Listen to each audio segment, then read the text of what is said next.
నమస్తే, welcome to Abhinav Bharat. జనవరి 20వ తేదీన America 47వ అధ్యక్షుడిగా డొనాల్డ్ ట్రంప్ మరోసారి వైట్ హౌస్లోకి అడుగు పెట్టనుండటంతో ఆయన గతంలో చేసిన పాలనకు సంబంధించి అక్కడి ప్రజల్లో కొన్ని భయాలు, అనుమానాలు నెలకొన్నాయి. దీనికి తోడు ఎన్నికల ప్రచారంలో భాగంగా ట్రంప్ చేసిన వ్యాఖ్యలు అమెరికాలో తీసుకురానున్న మార్పుల నేపథ్యంలో అమెరికన్లు కూడా ముందస్తుగానే జాగ్రత్తలు పడుతున్నారు. ఇందులో భాగంగానే ట్రంప్ విజయం తర్వాత అక్కడ ఒక్కసారిగా అబార్షన్ టాబ్లెట్లకు డిమాండ్ భారీగా పెరిగింది.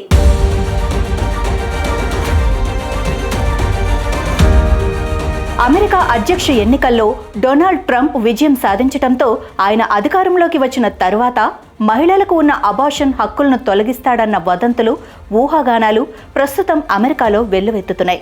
ఈ నేపథ్యంలోనే అబార్షన్ టాబ్లెట్ల కొనుగోళ్లు అమాంతం పెరిగినట్టు సంబంధిత వ్యాపారులు అంచనా వేస్తున్నారు. అబార్షన్ పిల్స్ కోసం అమెరికన్లు మెడికల్ షాపుల ముందు క్యూలు కడుతున్నారు. ఎంతలా అంటే 24 గంటల వ్యవధిలోనే 10,000 మందికి పైగా ఈ టాబ్లెట్ల కోసం ఆర్డర్ చేసినట్లు అక్కడి మీడియా వెల్లడించింది. అది రోజు వచ్చే టాబ్లెట్ల ఆర్డర్ కంటే 17 రెట్లు అధికమని సంబంధిత వర్గాలు పేర్కొంటున్నాయి. ఇందులో మరో షాకింగ్ న్యూస్ ఏంటంటే అబార్షన్ టాబ్లెట్ల కోసం గర్భిణీలతో పాటు గర్భం దాల్చని వారు కూడా ఎగబడుతున్నట్లు తెలుస్తోంది. గర్భిణీ కాని వారి కూడా ముందస్తు ప్రిస్క్రిప్షన్ కోసం సంప్రదిస్తున్నారని ఓ ఎన్జిఓ తెలిపింది. తమకు వచ్చిన 125 ఆర్డర్లలో 22 మంది గర్భిణీలు కాని వారేనని మరొక ఎన్జిఓ ఇచ్చిన వివరాలను బట్టి తెలుస్తోంది. ఇదే సందర్భంలో అబార్షన్ టాబ్లెట్లతో పాటు గర్భనిరోధక పరికరాలు, వేసెక్టమీ ఆపరేషన్ల గురించి కూడా తెలుసుకునేందుకు అమెరికన్లు వెబ్సైట్లో విపరీతంగా సెర్చ్ చేస్తున్నట్లు పేర్కొంది. అయితే అమెరికాలో ఇలా ముందుగానే కొని వాటిని నిల్వ చేసుకోవటం ఇది మొదటిసారి కాదు.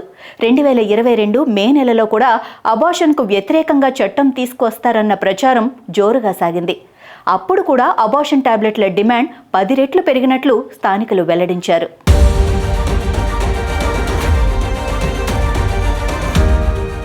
నాయకులారా, మీ పనితనం మీ అధినాయకులకు తెలియజేయాలనుకుంటున్నారు. ప్రజలారా, మీ సమస్యలను మీ నాయకులకు తెలియజేయాలనుకుంటున్నారు. ప్రజా సమస్యల పరిష్కార వేదిక మీ అభినవ్ భారత్.